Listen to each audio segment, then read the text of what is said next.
Are your Facebook and Instagram ads stuck at a plateau? Have you hit a wall when you try to scale? Maybe you're finding your ads perform for a little bit, but then they peter out. If this sounds familiar and you're wondering how do you actually get the results to justify scaling your spend, then you come to the right place. If you want to scale your Meta ads, that's Facebook and Instagram ads, the right way in 2025, you need a tested strategy that actually works. So in this video, I'm going to show you the exact steps I've used to scale over 100 brands while keeping your costs low. Hi, my name's Jessie Healy. I'm an exited 7-figure agency owner. I've spent over $50 million on Meta ads, and I've scaled over 100 e-commerce brands. With that being said, let's dive into the video.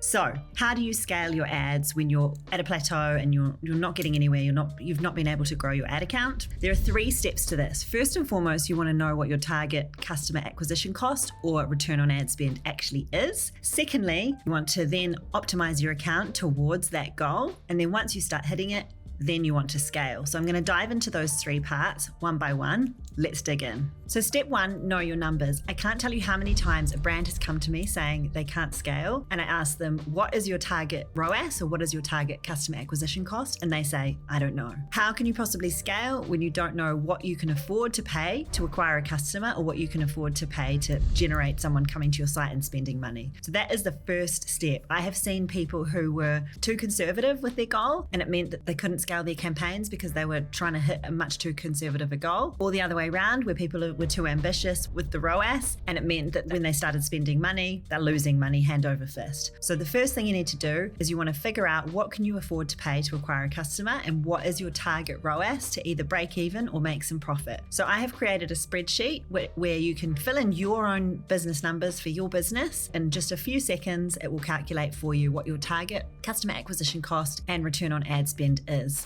So the first step to scaling is knowing your customer acquisition cost goal or your target return on ad spend. So I've made it really easy for you. I've created a free sheet that will calculate it all for you, and I've linked that below. So you just need to download that, create your own copy and add your numbers in. I'll quickly show you what it looks like here. So in this sheet, you want to put how much money you want to make per transaction. You can put your target revenue in here too. Don't worry too much about that. Key thing is putting your costs in here so that you have the exact and actual costs of fulfilling your product and the average order value there, and it will work out the rest. So all of this is the working out for you. So from this sheet here, this one, I filled in some dummy numbers. I've got a break-even customer acquisition cost of $55, but I've got a target with desired profit of $15. So that is what I need to achieve in terms of a cost per acquisition is $15. And that works out to be a ROAS of 5.67. Now, if you know anything about this business, you'll know that those are quite challenging numbers. So a 5.67 is a pretty high ROAS to try and achieve in 2025. So I would probably scrutinize that a bit. If your targets are that high, you're going to have a tough job scaling. In this case, this business has put $40 in as their target customer acquisition cost profit on each transaction. I'm going to put that down to 10. And so you're making a little bit of profit on each transaction, but not a ton. And we'll see what it does to the numbers. Yep. So that gives us a customer acquisition cost goal of 45, which is much more achievable. And it gives us a ROAS target of 1.89, which is also really achievable. So have a play around with the sheet, figure out what your target return on ad spend and your target customer acquisition cost is, and we can move on to step 2. Okay, so now you've figured out how much you can afford to pay as a customer acquisition cost or what your target return on ad spend is. Now you can head off to the races and start optimizing your campaigns. Now, a well-optimized Meta ad account in 2025 is pretty simple. We don't want to do a whole lot of audience testing. We don't want to do a whole lot of really complicated setups. What I'm going to walk you through now is the setup that I'm using in 2025. This is working for across 99% of the brands that I work with in my programs. And I've seen people with this setup go from a 0.45 ROAS to a 4.5 ROAS just by changing to this setup. So this setup works really, really well at the moment. It may not work 2 or 3 years in the future. It wasn't the setup I used 2 years ago. Meta does change a lot, but for now, this is the setup I'm using and it's working fantastic. So just to walk you through, the way this works is we have generally one campaign that is for creative testing. That campaign is what's called a CBO, so it's campaign budget optimized. So we're setting the budget at the campaign level. And then inside that campaign, that's where we're running our tests. But because the budget is at the campaign level, we're letting Meta do the decision making about which ads and ad sets to put the budget into. And that allows the algorithm to really lean into its power. So you don't want to have lots of complicated things where you've got to change the budgets all the time. You set the budget at what you can afford to pay to hopefully acquire at least 2 to 3, maybe 4 sales per day within that campaign. And you set it going. I'll talk you through the setup inside that. And then we have one campaign, which is our Advantage Plus winners campaign. And this is where we're putting our winning ads once we've tested them. And we run just these 2 campaigns. The budget is set at that top level, and that's how it works. So here I'm just showing you an example. So that's the campaign, the testing campaign. Inside of this, we have a bunch of ad sets where we're testing different themes. So one ad set here would be this food and food waste theme that this brand is running. Another one here is this testimonial set of ads. So you're testing different angles. Each angle has its own ad set, and you're allowing Meta to put the budget where it wants to. Generally, the audience is broad because actually in this day and age, Meta, even if you do put interests in there or genders or ages, Meta's going to override them anyway. So there's no point trying to second guess the algorithm. We let it go broad. We let it find your audience based on the data that it has stored in your pixel and in your ad account and the history of your account, and also the way people are responding to your ads. That's the testing campaign. And then you have your winners campaign. This is an Advantage Plus, so we just have the one winners campaign here with a bunch of winning ads in there, and the budget is set here. And then we can go and look at the results. So now I've taken you through the setup. Let's look through how we analyze the results of these campaigns, add budget, adjust our bids, and start to look at how we might scale. Okay, so now we've got our campaign set up for success. We need to analyze the results. Let's imagine a week's passed. You've got some numbers coming through on your ads. Now it's time to analyze them. So I'm quickly going to show you how to set up your columns so that you can analyze your results with ease. So essentially what you want to do is you want to go into your campaign here. A quick way you can do it is just quickly to click on this sales preset, and it will give you the main metrics you might want to look at. But what I want to show you as well is how you can customize it to like the most important metrics that you want to track. So what I tend to do is just remove all of these, and what we're going to do is we're going to add the metrics that we want. So we're going to start with budget, and then amount spent, and then we're going to do impressions. That's how many times the ad's been seen. Impressions. We're going to do reach. There you go. We're going to do click-through rate, link click-through rate, and then we're going to do CPC, and we want to go cost per link click. We're going to go add to cart. So that's add to cart rate, how many adds to cart, and cost per add to cart. We're going to go purchases, total purchases, value, and cost per purchase. And we want to do ROAS. Here we go, ROAS. And we want to go AOV, average order value. Now I've plugged these in already. You can use the custom metric tool to create your own metric. So we've got average order value, return on ad spend. We want to go hook rate, and we want to go hold rate.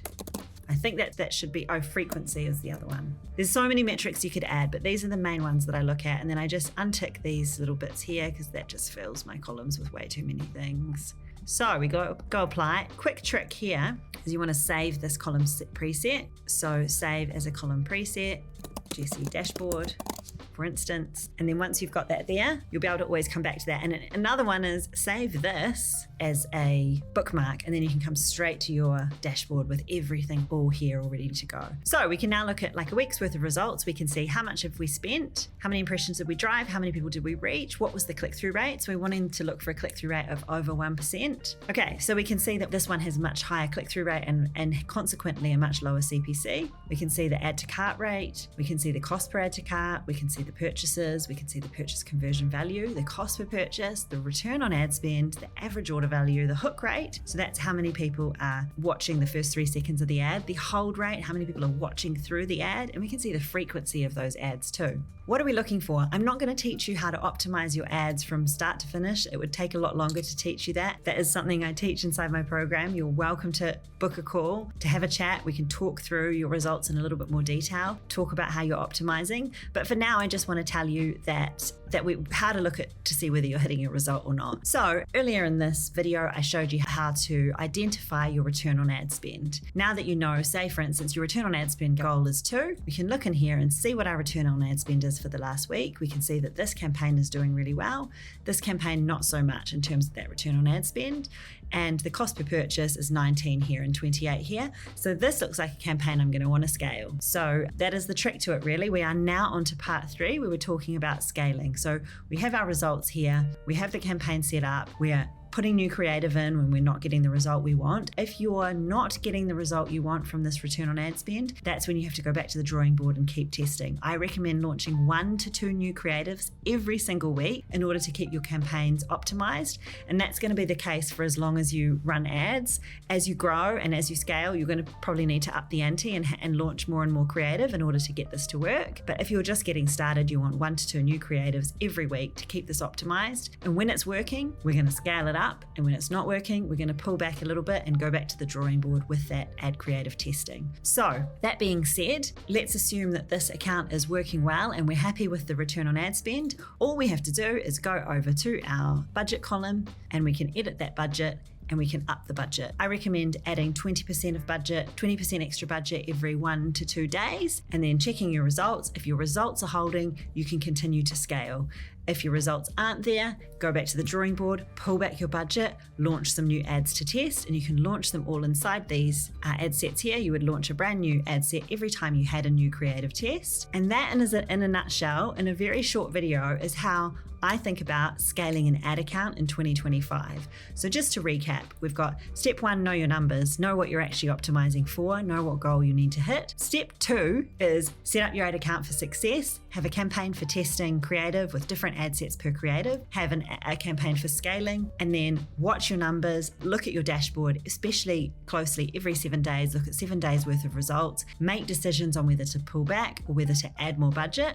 And if it's working, push that accelerator. I see too many brands hold back or feel fearful about adding more spend. All you can do is try. And when you spend more, if you're not seeing that jump in revenue that you expected to see, if that ROAS is not holding true, then all you have to do is pull back the next day. So I hope that helped. If you need more help, which generally people do because this is a lot to get your head around, then as I said, book a call with me. I'm happy to analyze your account, give you some feedback on it free of charge, have a chat if this is something I can help with or whether in fact there's someone else who can help you. But having been in this business, working in e-com for a very many number of years, having worked for brands like Etsy and having spent 50 million plus on digital advertising and scaled over 100 e-commerce brands, I'm usually pretty good at figuring out where the blockages are, where things are not working, and what you can do to come unstuck and get your account from flailing, plateaued to scaling. So go ahead and book a call.